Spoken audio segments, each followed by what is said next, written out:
युद्ध ने द्रौपदी की उम्र को लगभग 80 वर्ष जैसा कर दिया था, शारीरिक रूप से भी और मानसिक रूप से भी। नगर में चारों तरफ विधवाओं का बाहुल्य था, पुरुष इक्का दुक्का ही दिखाई पड़ते थे, अनाथ बच्चे घूमते दिखाई पड़ते थे और उन सबकी वे महारानी द्रौपदी हस्तिनापुर के महल में निश्चेष्ट बैठी हुई शून्य को निहार रही थी। तभी श्री कृष्ण कक्ष में दाखिल होते हैं। द्रौपदी कृष्ण को देखते ही दौड़कर उनसे लिपट जाती है। कृष्ण द्रौपदी के सिर को सहलाते रहते हैं और रोने देते हैं। थोड़ी देर में कृष्ण द्रौपदी को खुद से अलग करके समीप के पलंग पर बिठा देते हैं। द्रौपदी ने कहा, ये क्या हो गया सखा, ऐसा तो मैंने नहीं सोचा था। कृष्ण ने कहा, नियति बहुत क्रूर होती है पांचाली, वह हमारे सोचने के अनुरूप नहीं चलती, वह हमारे कर्मों को परिणामों में बदल देती है। द्रौपदी, कभी भी युद्ध किसी समस्या का समाधान नहीं होता, अपितु युद्ध स्वयं ही एक समस्या बन जाता है। तुम प्रतिशोध लेना चाहती थी और तुम सफल हुई द्रौपदी, तुम्हारा प्रतिशोध पूर्ण हुआ। सिर्फ दुर्योधन और दुशासन ही नहीं, अपितु सारे कौरव समाप्त हो गए। तुम्हें तो प्रसन्न होना चाहिए। द्रौपदी ने कहा, सखा तुम मेरे घावों को सहलाने आए हो या उन पर नमक छिड़कने के लिए? कृष्ण ने कहा, नहीं द्रौपदी, मैं तो तुम्हें वास्तविकता से अवगत कराने के लिए आया हूँ। हमारे कर्मों के परिणाम को हम दूर तक नहीं देख पाते और जब वे समक्ष होते हैं तो हमारे हाथ में कुछ नहीं रहता। कर्म के सिद्धांत का यही तात्पर्य है द्रौपदी कि अच्छा कार्य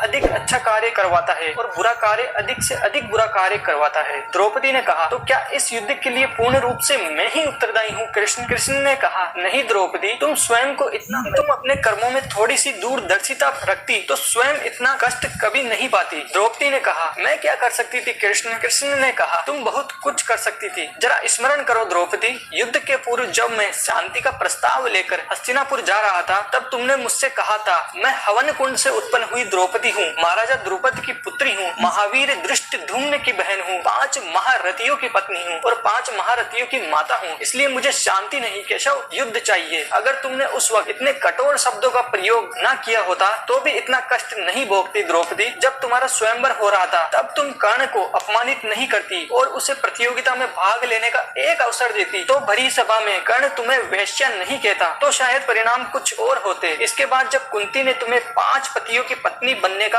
आदेश दिया तब तुम उसे स्वीकार नहीं करती तो भी परिणाम कुछ और होते। और उसके बाद तुम अपने महल में दुर्योधन को अपमानित करते हुए ये ना कहती, अंधों के पुत्र अंधे होते हैं, तो उस अपमान के बदले में दुर्योधन तुम्हारा चीरहरण नहीं करता, तब भी शायद परिस्थितियां कुछ और होती। हमारे शब्द भी हमारे कर्म होते हैं द्रौपदी, और हमें अपने हर शब्द को बोलने से पहले तोलना बहुत जरूरी होता है, अन्यथा उसके दुष्परिणाम सिर्फ स्वयं को ही नहीं अपने पूरे परिवेश को दुखी करते रहते हैं। संसार में केवल मनुष्य ही एकमात्र ऐसा प्राणी है जिसका जहर उसके दांतों में नहीं शब्दों में है, इसलिए शब्दों का प्रयोग सोच समझकर करना चाहिए। ऐसे शब्दों का प्रयोग कीजिए जिससे किसी की भावना को ठेस ना पहुंचे। राधे राधे दोस्तों, अगर वीडियो अच्छा लगा हो तो वीडियो को लाइक शेयर कमेंट जरूर करना। अगर चैनल पे नए हो तो चैनल को सब्सक्राइब कर लेना। मिलते हैं नेक्स्ट व्लॉग में, तब तक के लिए नमस्कार।